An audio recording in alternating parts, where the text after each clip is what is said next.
Hi everybody, Static CamperVan here. I just wanted to do another video. I've been a little lax on shooting videos. I have a whole list of videos that I kind of wanted to do to show how I've set up the van. So if you're kind of patient with me, I'll try to get through them. I've had questions on mostly my solar panel setup and electrical setup. But I think the first one I wanted to touch on, so that one will be next, but the first one I wanted to touch on was ventilation, because I really think that ventilation is the single most important thing to consider if you're going to be living in a van or an RV or a trailer.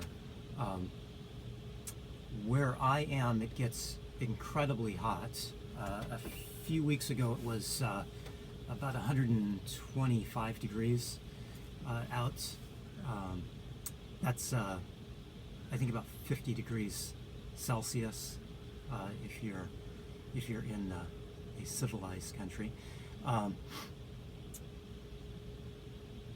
So it gets hot here. So you can probably hear my fan on right now. At the moment it's about 41 degrees Celsius today, I believe. So it's hot. You know, it's summertime here in the States, and it's hot.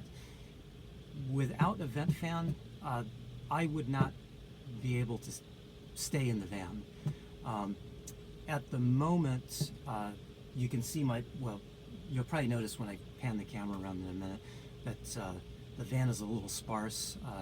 I am house sitting for some friends, so I kind of took the opportunity to do some upgrades in the van. I've got a little shelf I'm working on putting up here and fixing some things that were wrong. I had some problems with my electrical system, and so I kind of went through and did that. So I'm working on a few things since I've got another place to sleep in the air conditioning, by the way, which is nice on such a hot day. But I just want to tell you what I did for my van, and I should say that everybody's situation is going to be different. You know, if you live in a different part of the country or in a different country that's a little more moderate climate, you could probably get away with not having a vent fan. I know there's another YouTuber that says he doesn't feel the need that he needs to have one. Yeah, that's you, Rick, I'm talking about, if you watch this. And you know, that's probably true for quite a few people. Obviously, because it's so hot, I have to have one. So I did quite a bit of research on vent fans and what I was going to do to try to work with what I have.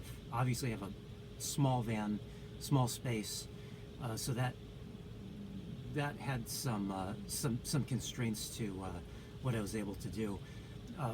My venting system is not completely done yet.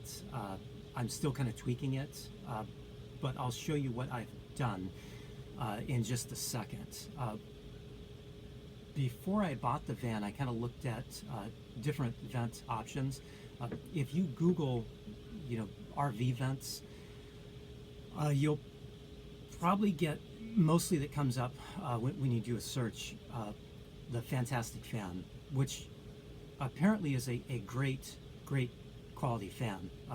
Almost everybody uses them, and probably the reason for that is just because they're such good quality. I did not go with a Fantastic Fan, partly because of the minivan and some of the ideas that I wanted for how I've got the van set up. Of course, there are several ways you can go. You can have a passive vent that just opens, doesn't have a fan in it. Obviously, I needed a good strong fan. You can go with, you know, smaller fans. There's a vent line fan.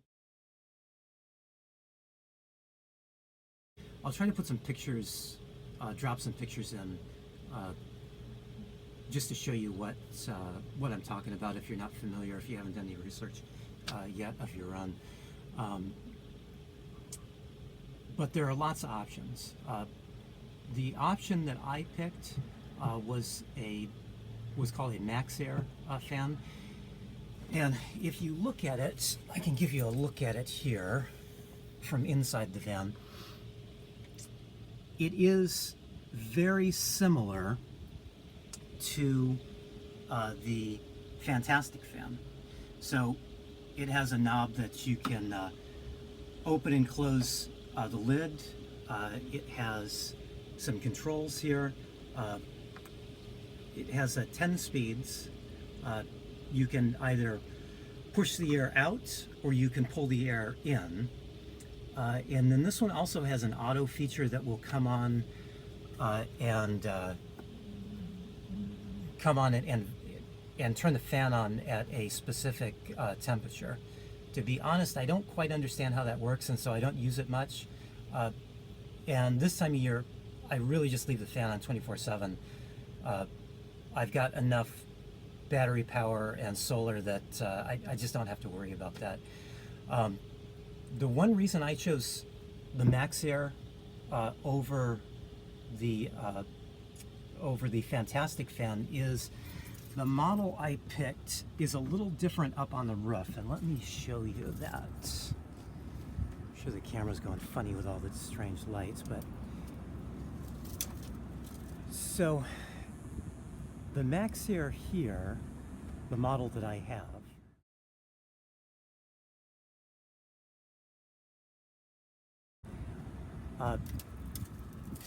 has an integrated hood, rain hood over the top. So what most people do is they pick whatever fan that they like, and then they put a rain cover over the top. I wanted to keep the height of the vehicle low, and so I didn't like the idea of having that big plastic cover over the top. So with this Max Air model, the rain cover's built in, so I've actually used it in the rain, even though it doesn't rain very much where I live. I've used it in a few pretty heavy rainstorms, and I've had no rain whatsoever get in. It's just a really nice design.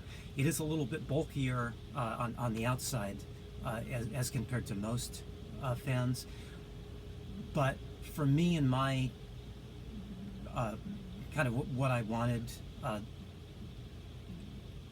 how I wanted to set up the van, just to keep the overall height low, I really think it was kind of the perfect choice for me. So I've been really happy with it. Now, the one reason I say I'm still kind of tweaking the system is obviously with such a big fan in such a small van, the air has to come from somewhere. So like right now I'm pulling the air out, and not a problem because I've got the side door of the van open. If I were pulling the air in, which I do sometimes, especially at night when it's cooler outside, I'll pull some cool air in. Again, I need to have either some windows cracked or a door cracked open, and that is not good for stealth. You know, sometimes you need a fan running and you're in an area that you just don't want people to know that you're in the van. They are very quiet, so even on a medium to high speed, you don't really hear them outside of the van. They're a little bit noisy inside the van, but on the outside you really can't hear them. But you still need to have that airflow coming through. The funny thing that I noticed was this, behind this here is our blackout curtains. I don't know if you can see those there, but I've got them split so that if I did need to enter or exit the van, I can do so through the front seats, although it's pretty tight. I just have this covering it because they're kind of ugly.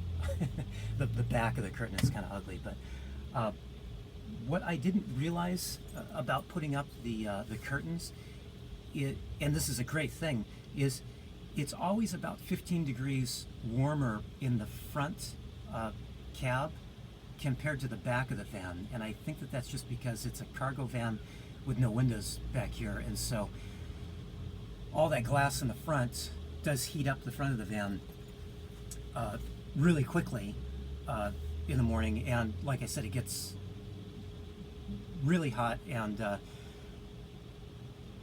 great thing about having the blackout curtains is that it does hold some of the heat back. I know I've seen people say, well, they're not insulated, and you need some kind of bulkhead wall to insulate it very well, but they do insulate pretty well by themselves.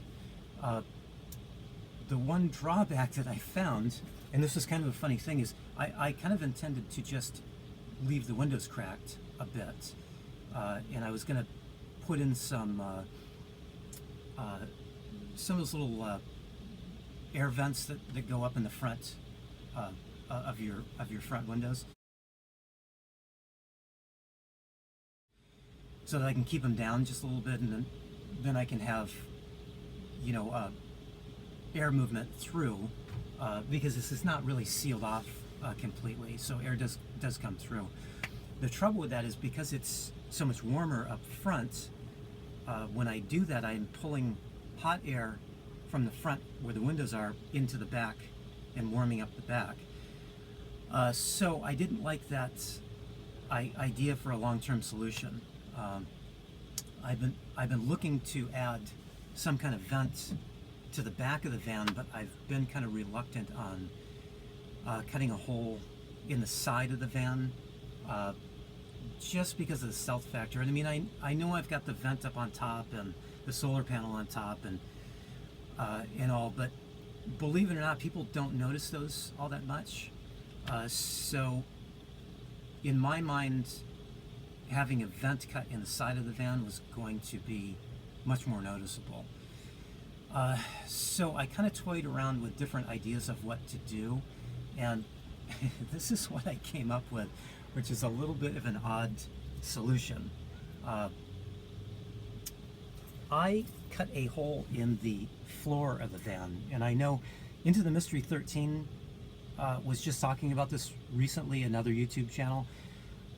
He didn't like the idea of cutting a hole in the floor and putting a vent in the floor because he said, water can come up through, and exhaust gas can come up through, and that was the reason that I had written it off in the beginning. Is I thought I don't want engine exhaust coming up through or water coming up through with a regular vent. So my idea was that I would use you can see it kind of here.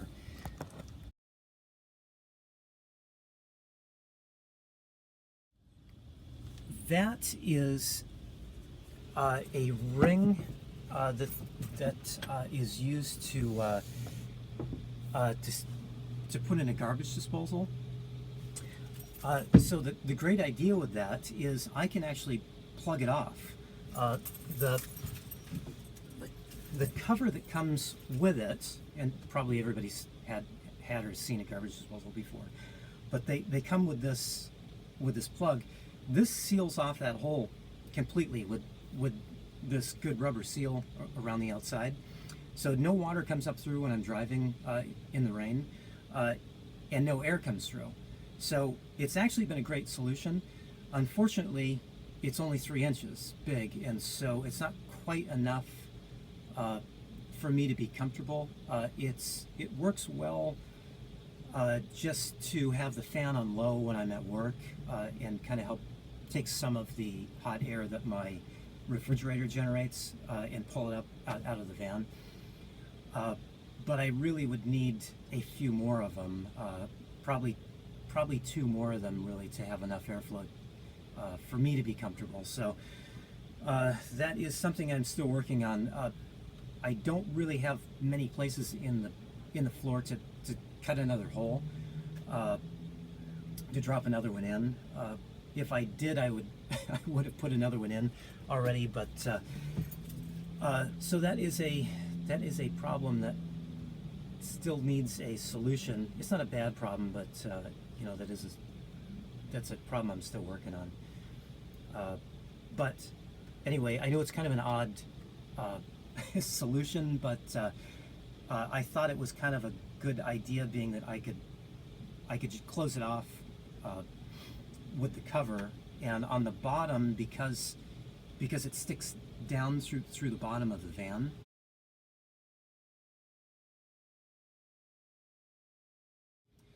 I took some window screen and put it around the hole with a clamp to keep bugs out. So it's actually worked really well. You can let me know in the comments what you think. I think probably most people are going to say it's not a good idea, but unfortunately, you know, when you choose a small van, you've got to make some compromises, and that is kind of one of them. So let me know what you think. This is what I'm doing right now. If you have some better ideas, let me know. If you think I'm crazy, let me know. But that is it. That's all I've got now, and thanks for taking the time to watch my video. I really appreciate it. Any questions or comments, please leave them below, and if you would be so kind and leave me a thumbs up down below, that would be great too. It really helps me out. Anyway, I'll talk to you soon.